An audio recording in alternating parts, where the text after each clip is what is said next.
मायावती ने जिस तरह से राहुल पर पलटवार किया, उससे कांग्रेस पर फिर सवाल खड़े होने लगे। लेकिन क्या अगर बसपा और कांग्रेस एक साथ हो जाते तो यूपी में दोनों में से किसी का भला होता? जवाब है नहीं, क्योंकि बसपा जहां अपने सबसे खराब प्रदर्शन से जूझ रही है, तो कांग्रेस का हाल भी कुछ ऐसा ही है। और दोनों अगर मिल भी जाते तो बहुत ज्यादा बदलाव नहीं होता।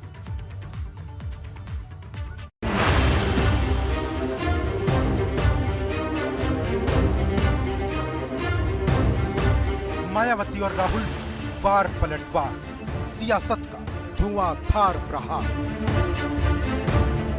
गठबंधन से दूरी, वक्त की मजबूरी। बसपा और कांग्रेस दो ऐसे राजनीतिक दल जिन्होंने उत्तर प्रदेश की सियासत में सबसे ज्यादा बार सरकारें चलाई। मायावती यूपी की इकलौती ऐसी नेता हैं जो 4 बार लखनऊ के सिंहासन पर काबिज हुई। लेकिन मौजूदा वक्त में कांग्रेस और मायावती दोनों ही हाशिए पर हैं। जहां कांग्रेस 1989 के बाद से वनवास पर है, वहीं मायावती 2007 में आखिरी बार सूबे की मुखिया बनी। लेकिन जिस तरह से गठबंधन को लेकर राहुल गांधी ने मायावती पर हमला बोला और जिस तरह से मायावती ने राहुल पर पलटवार किया, उससे सूबे की सियासत गर्मा गई है। तो पेगासस, सीबीआई, ईडी ये पॉलिटिकल सिस्टम को कंट्रोल करते हैं। कोई राजनेता, जैसे आपने देखा होगा मायावती जी ने चुनाव नहीं लड़ा। हमने मायावती जी को मैसेज दिया, अलायंस करिए, चीफ मिनिस्टर बनिए, बात तक नहीं की। कल कांग्रेस पार्टी के पूर्व अध्यक्ष श्री राहुल गांधी ने हमारी पार्टी व खासकर पार्टी की मुखिया को लेकर जो कुछ टीका टिप्पणी की है, तो उससे इस पार्टी की विशेषकर दलितों व अन्य उपेक्षित वर्गों के साथ साथ बीएसपी के प्रति भी हीन व जातिवादी मानसिकता। दरअसल यूपी में इस बार मायावती सिर्फ एक ही सीट जीत पाई और जो एक सीट मिली वो भी विधायक उमाशंकर सिंह की निजी जीत बताई जा रही।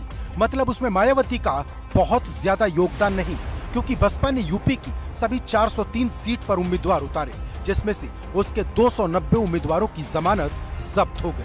इतना ही नहीं, जिस दलित वोट को मायावती अपनी ताकत बताती थी, वो भी उनसे छिटक गया। इसे इस बात से समझ सकते हैं कि 2017 में बसपा का वोट प्रतिशत 22 के करीब था, जो 2022 में सिर्फ 12.88% पर आ गया। यानी 10% वोट उसे हटकर भाजपा की तरफ चले गए। वैसे पूरे चुनाव में मायावती पर भाजपा की बी पार्टी बनकर चुनाव लड़ने के आरोप भी लगे और उनके विरोधी कहने से नहीं चूके कि मायावती ये चुनाव उस तरह से नहीं लड़ रही जिस तरह से लड़ना चाहिए था। पूर्वांचल में 122 सीटें ऐसी हैं जो भारतीय जनता पार्टी के दफ्तर में प्रत्याशी तय हुए और बहुजन समाज पार्टी कार्यालय में सिंबल मिला है। उसका सबूत, साक्ष्य मैं दे सकता हूं। अगर कोई चुनौती दे तो मैं उसको भी देने के लिए तैयार हूं। मैं भी पार्टी चलाता हूं। जो 4-4 बार सत्ता की पार्टी रही हो, चाहे बसपा रही हो चाहे कांग्रेस, दोनों ने सपोर्ट कर दिया बीजेपी को। उनका वोट कहां गया? वहीं कांग्रेस का हाल भी मायावती से ज्यादा जुदा नहीं रहा। 22 की जंग में कांग्रेस के हिस्से सिर्फ 2 सीट आई, जिसमें से एक सीट रामपुर खास की थी, जहां से प्रमोद तिवारी की बेटी आराधना मिश्रा दोबारा चुनाव जीती। दूसरी सीट महाराजगंज की फरेंदा, जहां वीरेंद्र चौधरी चुनाव जीते। जानकारों की माने तो दोनों ही प्रत्याशियों की ये निजी जीत बताई गई, क्योंकि कांग्रेस ने यूपी में 399 सीटों पर चुनाव लड़ा, जिसमें से 387 सीटों पर उसके प्रत्याशियों की जमानत जब्त हो गई। सिर्फ 12 उम्मीदवार ऐसे थे जो अपनी जमानत बचाने में कामयाब रहे। कांग्रेस को महज 2.4% वोट मिला, जो अब तक के इतिहास का सबसे कम वोट शेयर है, क्योंकि कांग्रेस के मुकाबले राष्ट्रीय लोकदल को 2.9% वोट मिला, जो 33 सीटों पर चुनाव लड़े। मतलब एकदम साफ है कि अगर कांग्रेस और बसपा गठबंधन कर भी लेते तो कोई खास फर्क नहीं पड़ता। लेकिन वहीं एक बड़ा सवाल दलित पॉलिटिक्स का भी है, क्योंकि पूरे चुनाव के दौरान प्रियंका गांधी का फोकस दलित राजनीति पर था। वो हाथरस में दलित बेटी की हत्या, आगरा में वाल्मीकि परिवार के एक सदस्य की हत्या को लेकर खुद को दलित नेता के तौर पर स्थापित करती दिखाई दी। कांग्रेस मायावती के साथ गठबंधन चाहती थी तो चुनाव के दौरान उसने कभी ये बात खुले दिल से क्यों नहीं की। वहीं मायावती हर बार अकेले चुनाव लड़ने की बात कहती रही, लेकिन वार पलटवार की इस पॉलिटिक्स से पहले जरा ये तस्वीर देखिए।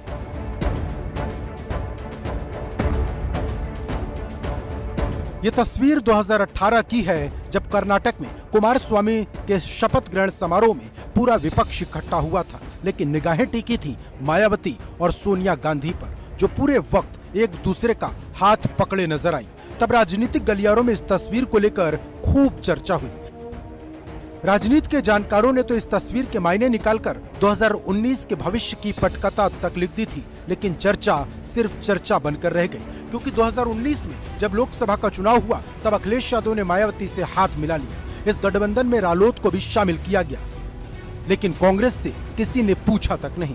और जिस तरह से राहुल गांधी ने आरोप लगाए कि उन्होंने मायावती को यूपी चुनाव से पहले खुला ऑफर दिया था, लेकिन मायावती ने भाव नहीं दिया, तो क्या मान लिया जाए क्षेत्रीय दल कांग्रेस से दूर हो रहे हैं और वो उसके साथ गठबंधन तक में शामिल नहीं होना चाहते। Bureau report, ABP Ganga.